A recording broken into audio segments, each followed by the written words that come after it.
La vraie vie, c'est oser entreprendre. B2B avec Groupe Mutuel. B2B, en partenariat avec la GFI. Retrouvez chaque semaine une personnalité romande, monde de l'économie, portrait, entrepreneur et innovation. Rencontre avec les femmes et les hommes qui font la Suisse romande. B2B.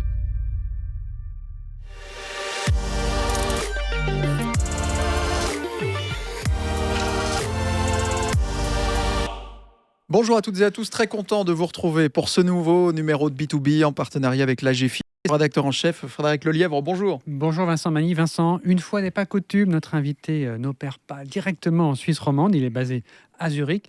Attention, ça ne veut pas dire qu'il ne s'intéresse pas aux Suisses romands, bien au contraire. Il dirige le grand groupe de maisons de jeux Suisse Casino, connu aussi par ici grâce à son casino en ligne. Marc Baumann, bienvenue dans B2B. Merci beaucoup, merci de votre invitation. Merci de nous accorder du temps aujourd'hui sur ce plateau pour démarrer cette émission Portrait.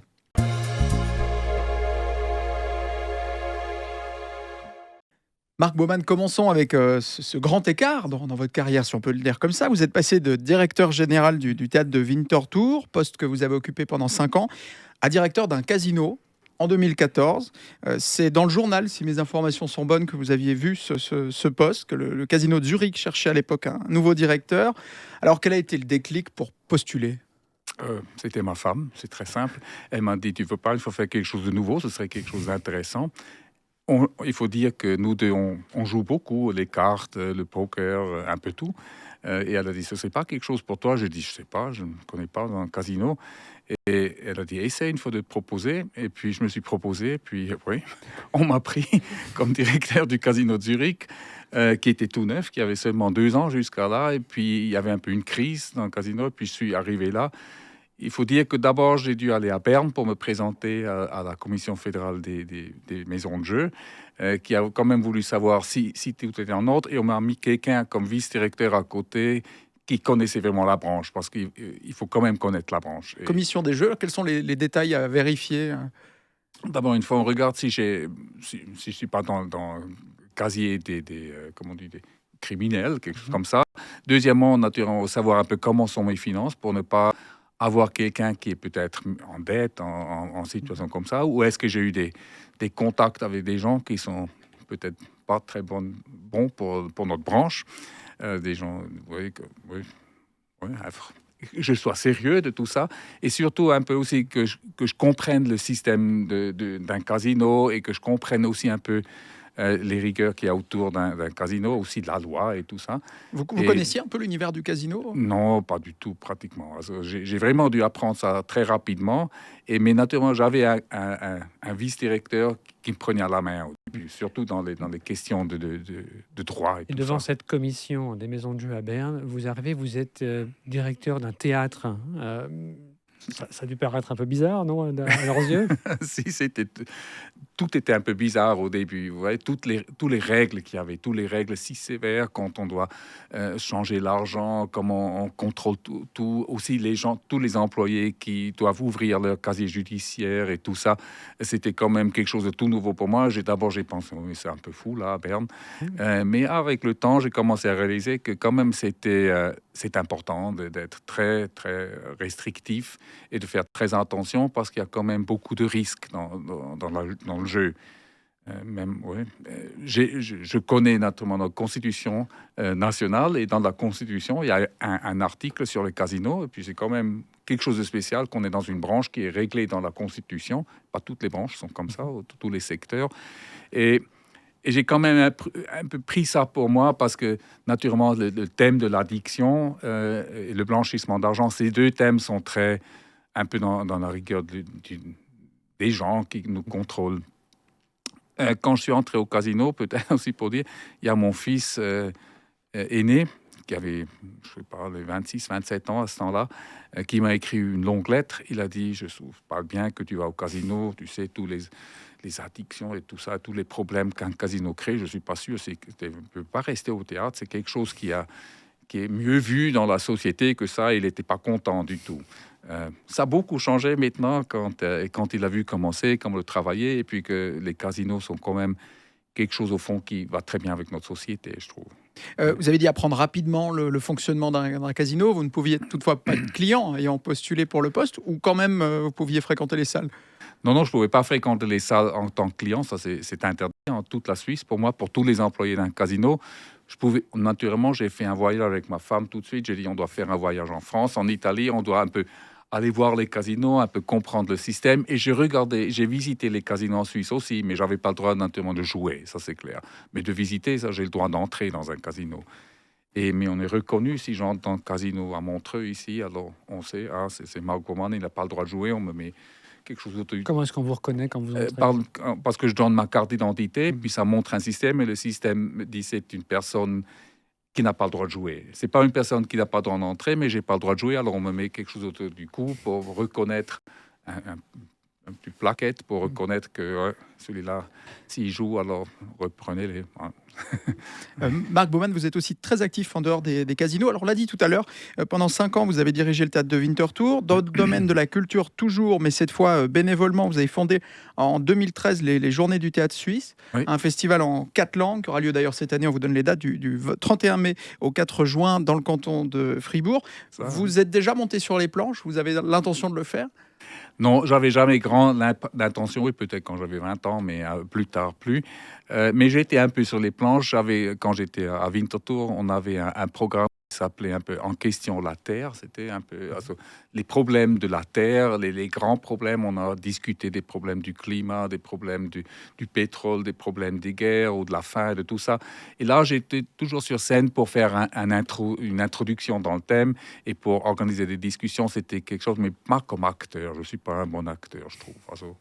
En tout cas, ma femme non plus, je ne trouve pas. Cet univers, vous l'avez découvert comment? J'ai toujours été fasciné par l'univers du théâtre, et quand je travaillais encore à la ville de Zurich, j'étais assistant du maire de Zurich une fois. Je me souviens, j'ai dit à ma femme, tu sais, une fois ça, ce serait mon rêve d'être directeur d'un théâtre. Et juste 1 mois après ou 2 mois après, il y avait eu la proposition d'aller au Schauspielhaus de Zurich. On a cherché, le grand théâtre de Zurich. On a cherché le directeur commercial. C'était ensemble avec le directeur artistique. On a cherché ce directeur et puis je me suis présenté. Et j'ai eu la chance qu'on m'ait pris. Et là, j'ai appris le métier du théâtre comme directeur commercial. On apprend quand même parce qu'on parle avec les régisseurs, on fait les contrats avec les acteurs, avec tout le monde. On entre dans le métier. Et c'est comme ça que j'ai eu après la chance de me présenter pour Winterthur, où j'étais le directeur sur tout, aussi sur les productions. Mais naturellement, je n'étais pas sur scène. Qu'est-ce qui vous intéressait le plus dans ce monde du théâtre, de la comédie? Le théâtre, c'est quand même un endroit où d'abord une fois en première ligne, les gens entrent et puis ils se mettent à disposition de se mettre dans le jeu. Si par exemple on dit ça c'est la Grèce et c'est pas ça, c'est le roi d'Angleterre, alors vous êtes d'accord de vous mettre dans cette situation et dire ok je suis d'accord et puis je me mets là-dedans et puis je suis l'histoire qu'on me présente. Et on peut entrer en une situation nouvelle pour les gens, leur montrer quelque chose, leur dire imagine-toi cette situation, et ils le font. Et ça, c'est d'un côté. Et l'autre, c'est on a le droit au théâtre, un théâtre a le droit de dire des choses des fois qu'on n'aime pas entendre, qu'on pourrait pas dire en tant que politicien ou en tant que de chef d'une entreprise. Mais en théâtre, on a le droit de le dire et les gens y songent. Et puis, c'est comme une plateforme de discussion sociale entre tous ensemble. Et c'est un peu ça qui m'a attiré. Et naturellement aussi, toutes les histoires qu'on raconte dans un théâtre, c'est des grandes histoires toujours. Le jeu d'acteur être un autre, raconter une histoire. Un sociologue américain disait que le jeu, les maisons de jeu, jouer, c'est aussi s'affranchir d'une certaine manière de son rôle social. Elle est là, la corrélation? Oui, je trouve. Quand on est à une table de jeu, Schiller, le grand écrivain allemand, dit... que c'est le moment où quelqu'un est tout concentré sur soi-même. C'est vous savez, quand vous êtes à roulette et il y a la boule qui tourne sur la table, là, et puis vous attendez si elle va sur rouge ou noir comme vous étiez, c'est un moment de super concentration. Et puis c'est le moment de waouh, j'ai gagné ou j'ai pas gagné. Et ça, c'est un moment où on est avec soi. Et je crois que c'est ça un peu le jeu, le principe du jeu, d'être très concentré. Et je crois que sur le théâtre, c'est un peu la même chose. On se concentre, on met le focus sur une situation, on oublie tout ce qui est à côté, peut-être aussi parce qu'il fait sombre dans la salle. Et je crois que ça, c'est aussi un peu l'histoire. Un autre moment d'être bien avec soi-même, c'est peut-être quand on déguste un verre de whisky. Vous voyez ce que je vais vouloir dire. Vous êtes aussi entrepreneur et en 2012, vous avez cofondé MB, une distillerie qui va commencer à produire, commencer à vendre à partir de 2024. Pourquoi est-ce que vous vous êtes lancé dans cette aventure? Vous êtes bien informé. Oui,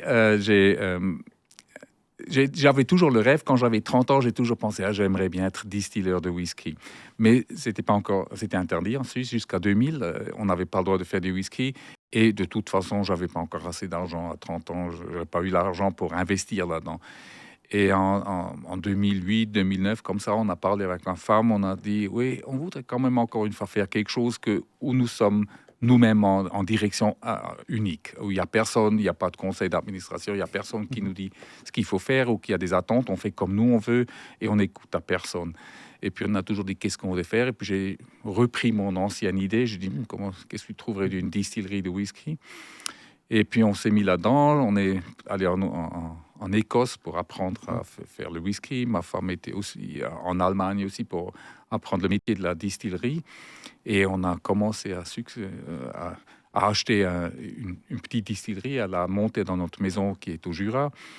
Et on avait aussi comme ça une raison de se servir de cette maison. Et maintenant, on produit à peu près 2000 bouteilles par an. Ce n'est pas une grande chose. Mais elles ne sont pas encore en vente? Non, l'année prochaine.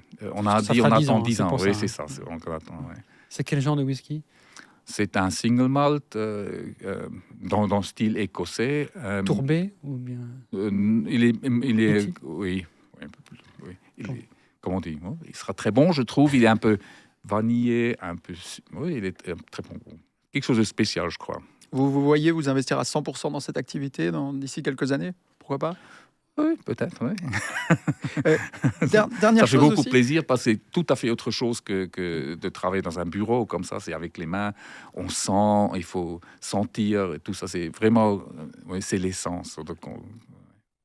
Juste avant de passer à la deuxième partie de cette émission, Marc Baumann, point intéressant, entre deux postes en 2007, vous avez fait une année sabbatique, voyagé aux États-Unis, en Asie. Comment ça s'est préparé, orchestré? Quel était le but de cette expérience pour vous?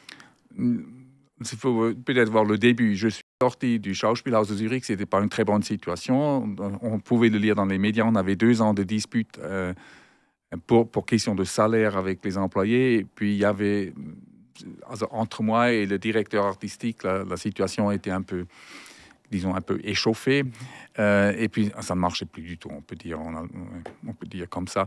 Et j'ai décidé de quitter parce que on pouvait plus parler ensemble. Alors j'ai dit il y en a un qui doit quitter, et là j'ai décidé de quitter. Et c'était aussi un moment très émotionnel parce que je voulais pas quitter au fond, mais j'avais l'impression il faut, parce que ça ne continuera pas comme ça. Et là c'était un moment où j'ai pensé je dois prendre distance. Et j'ai dit à ma femme, tu sais, on va faire quelque chose, on fait un sabbatical, quelque chose spontanément. C'était un peu spontanément. C'était en mai, on en a parlé. En juillet, on est parti. Pour 1 an, on était aux États-Unis. J'ai suivi des cours à l'université un peu en Californie. Après, on était encore en Asie. Et c'était très bien. On avait encore avec nous les 2 petits-enfants de 2 et 4 ans. C'était une aventure, un peu, je dois dire. Mais ça nous a... On s'est retrouvés ensemble. Et puis je suis rentré, puis j'avais de la force pour recommencer des nouveaux jobs.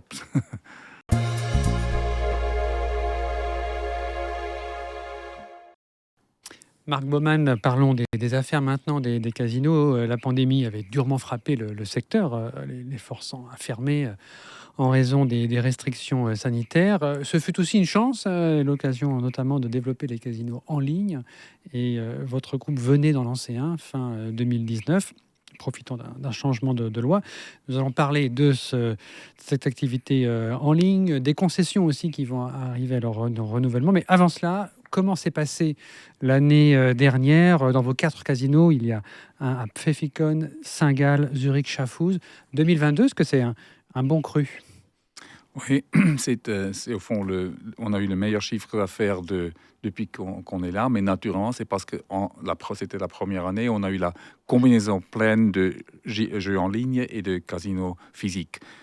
Les années 2020 et 2021 étaient des années graves pour nous. On a perdu 40%, pas seulement du chiffre d'affaires, aussi des clients qui sont lentement à revenir, mais on n'est pas encore au point où on était en 2019. L'année 2022, on a eu comme clients visiteurs, on a eu 75% de 2019. Alors on n'est pas encore arrivé là, ça vient lentement, mais on a vraiment une grande perte là. Ça. 2019, les produits, c'était environ 180 millions Oui, de c'était francs. 180 millions. Et maintenant, on est à 209 millions. On a dépassé les 200 millions pour la première fois. Je crois que c'est le premier groupe en Suisse qui a dépassé les 200 millions. Mais naturellement, c'est parce que c'est maintenant la pleine combinaison entre casino physique, les 4 que vous avez mentionnés, plus naturellement le casino en ligne. On peut donner un peu de contexte aussi en rappelant que les casinos payent un impôt et un prélèvement sur le produit brut du jeu qui va financer la retraite avec l'AVS et l'assurance invalidité également. Sur ces 209 millions, brièvement, la part aujourd'hui dans ce qui est en ligne et de ce qui est on va dire en physique. Alors, en ligne, c'était 60 millions l'année dernière et le reste était physique. Et on a versé à l'AVS 92 millions en tout. C'est quand même presque la moitié de tout est allé à l'AVS. Et je peux toujours dire on est une entreprise sociale comme ça. Redistribution aux joueurs aussi. Alors, quelle est la probabilité de gain pour un joueur moyen, que ce soit aux machines à sous, au blackjack ou à la roulette? Aux machines à sous, vous avez 96% à peu près. La probabilité, naturellement, c'est sur 2 millions de jeux, c'est pas sur un jeu. Peut-être avec 1 franc, vous faites 100 ou vous faites 0. Naturellement, c'est le jeu, c'est l'hasard. C'est l'hasard qui est toujours comme ça.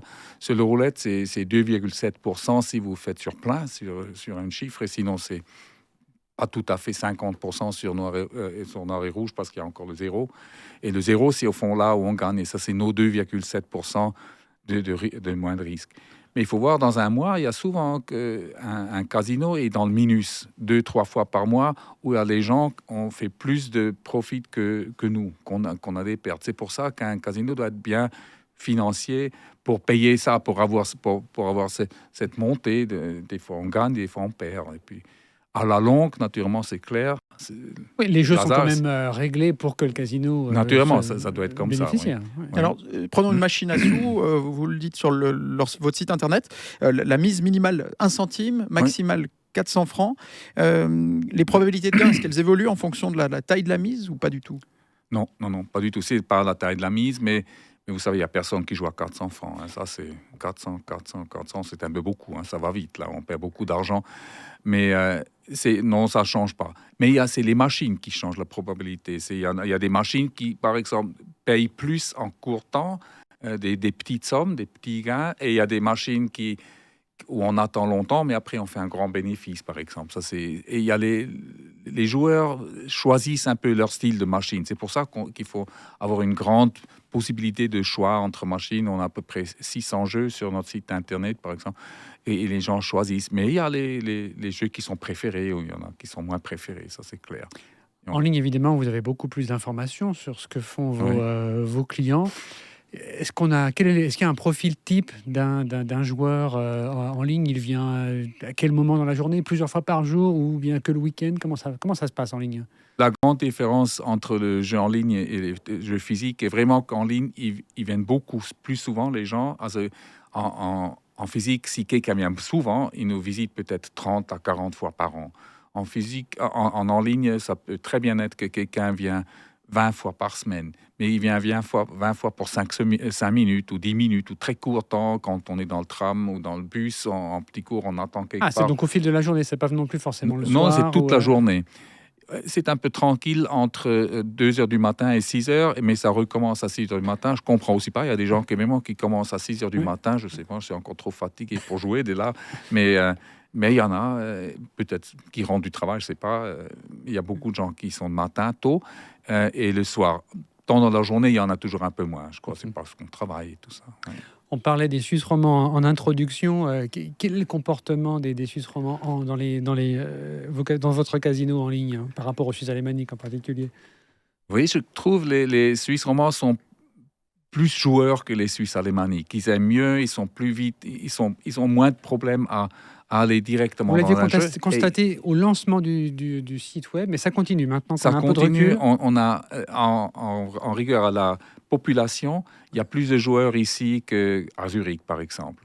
Et ils jouent aussi à une somme un peu plus haute, que c'est pas une grande différence. Mais on voit il y a une différence entre un joueur ici de la région ici ou de la région de Zurich, par exemple, de Saint-Gall, comme ça, de plus à l'est. J'ai l'impression qu'ils sont un peu plus, ils se mettent à côté. Je sais pas, c'est une impression un peu. Et si on parle beaucoup de chiffres, mais c'est forcément avec le casino, c'est incontournable. Si on compare les montants moyens pariés en ligne, ou bien quand on est vraiment dans le casino lui-même, est-ce qu'il y a une grande différence? Oui, c'est à peu près 6 fois plus sur un casino physique qu'en ligne. Mais je crois aussi ça correspond aussi au temps plus court qu'on est sur le site. Parce qu'en 10 minutes, naturellement, on ne peut pas mettre beaucoup d'argent, on s'arrête plus vite.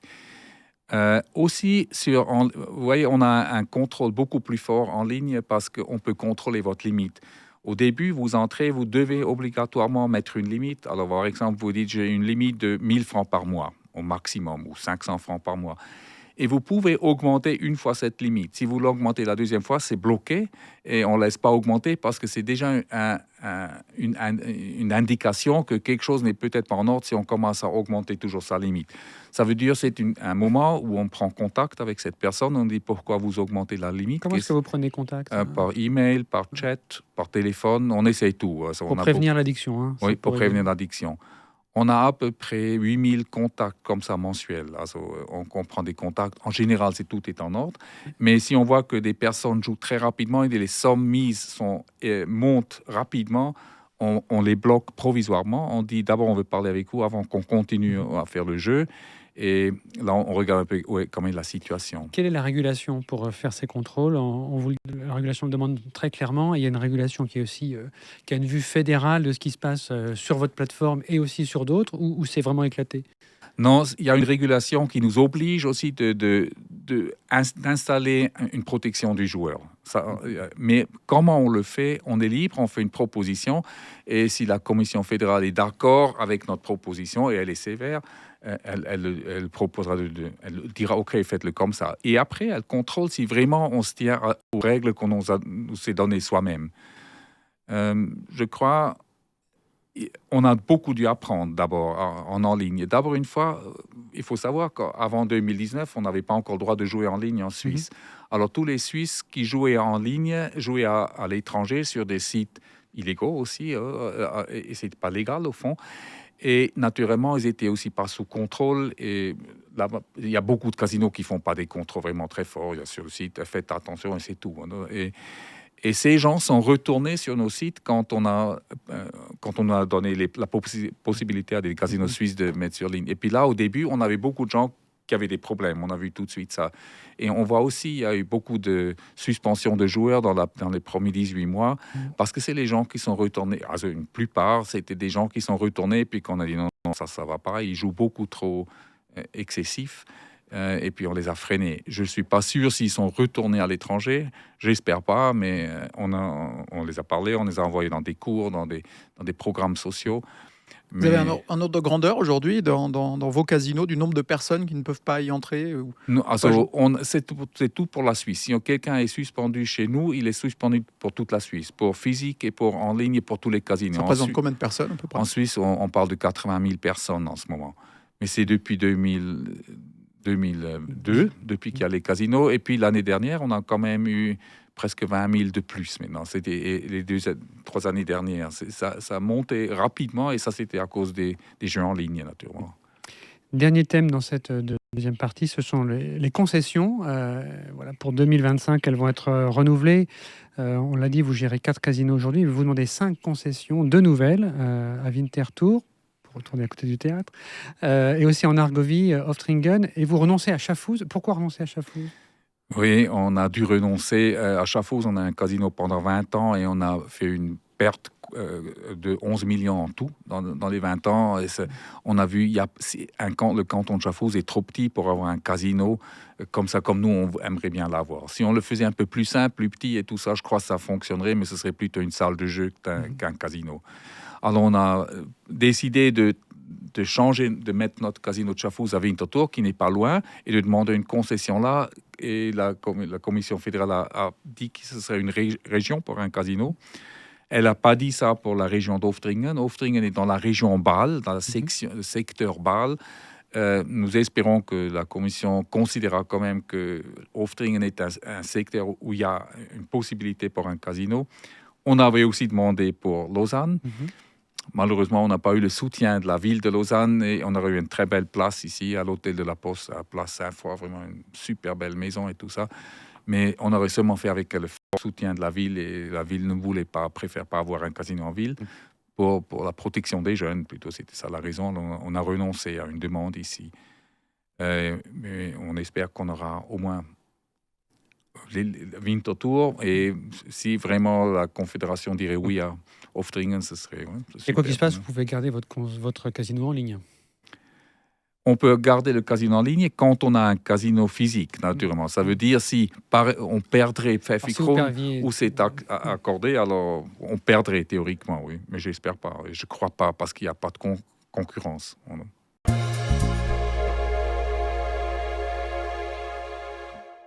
Marc Baumann, pour terminer cette émission, on vous a préparé un petit quiz rapide autour du jeu. Êtes-vous machine à sous ou poker? À poker. Las Vegas ou Macao? Las Vegas.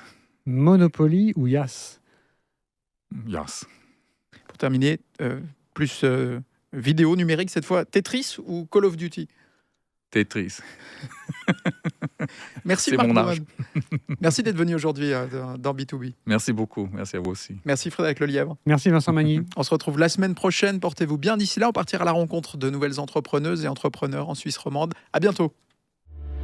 B2B, en partenariat avec la GFI. Retrouvez chaque semaine une personnalité romande, monde de l'économie, portrait, entrepreneur et innovation. Rencontre avec les femmes et les hommes qui font la Suisse romande. B2B. La vraie vie, c'est oser entreprendre. B2B avec Groupe Mutuel.